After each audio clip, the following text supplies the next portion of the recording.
નમસ્કાર દોસ્તો, ફોરેસ્ટ ગાર્ડને લઈને ઘણા સમયથી રાહ જોઈ રહી હતી. તો હવે દોસ્તો આતુરતાનો અંત આવી ગયો છે.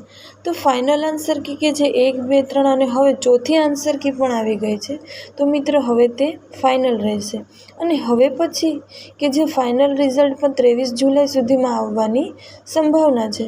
અને યુવરાજ સિંહે પણ ટ્વીટ કર્યું છે કે મિત્રો વધુમાં વધુ 12 થી 15 દિવસ લાગશે.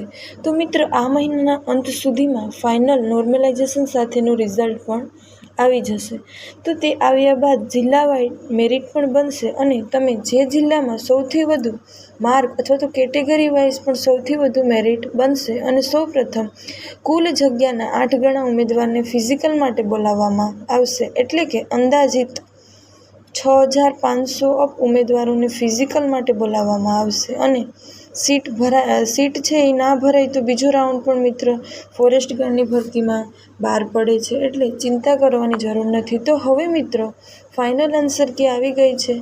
તો હવે તેમાં કોઈ વાંધા અરજી ઓફલાઈન અથવા તો ઓનલાઈન સ્વીકારવામાં આવશે નહીં. તો હવે જે પણ મિત્રોને 80 અપ માર્ક હોય તો તેને કાંઈ પણ વિચાર્યા વગર ફિઝિકલની તૈયારી ચાલુ કરી દેવી જોઈએ. તો મિત્રો એમાં હજી પણ નોર્મલાઇઝેશન બાકી છે અને ઘણા ફેરફારો થઈ શકે છે. તો દિવાળીની આસપાસ અથવા તો શિયાળાની શરૂઆતમાં ગ્રાઉન્ડ આવી શકે છે. તો મિત્ર આ વખતે એવું લાગી રહ્યું છે કે ગયા વર્ષ કરતાં આ વર્ષનું મેરિટ થોડું નીચું રહેશે, એટલે કે ગ્રાઉન્ડ ચાલુ કરી દેવું જોઈએ. અને આ ફોરેસ્ટનું ગ્રાઉન્ડ છે મિત્રો, એટલે લાસ્ટમાં ભેગું નહીં થાય.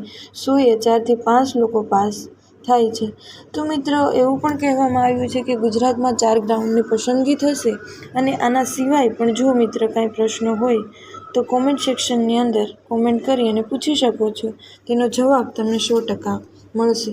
તો આવી અવનવી અપડેટ માટે અમારી ચેનલ ગવર્મેન્ટ જોબ ડ્રીમને સબસ્ક્રાઈબ કરી અને તમારા બીજા મિત્રો સુધી શેર જરૂરથી કરજો. અને જો મિત્ર વિડીયો ગમ્યો હોય તો વિડીયોને લાઇક કરી, શેર કરી અને સબસ્ક્રાઈબ કરી દેજો, જેથી જલ્દીથી એક નવા અને ઉપયોગી વિડીયો સાથે મળીશું. ત્યાં સુધી તમામ મિત્રોને જય હિન્દ, જય